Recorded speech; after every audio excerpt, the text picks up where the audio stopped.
electorales han pasado 24 horas desde las elecciones y, como les decía, los catalanes, los ciudadanos de Cataluña han hablado con absoluta claridad y creo que han trasladado un mensaje rotundo, permitiendo además también unos datos históricos en la comunidad de Cataluña. Por eso creo que también es importante, ¿no?, que ahora las fuerzas políticas hagan una lectura, si me permiten, serena sobre el resultado electoral y, sobre todo, creo que hay que atender claramente al mensaje tan claro que han trasladado los catalanes y las catalanas pidiendo una nueva etapa, abrir un nuevo tiempo en Cataluña.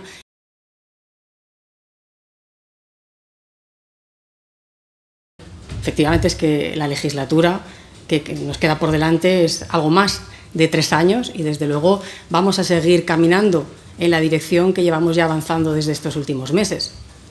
Sobre todo porque la dirección y el rumbo es el adecuado.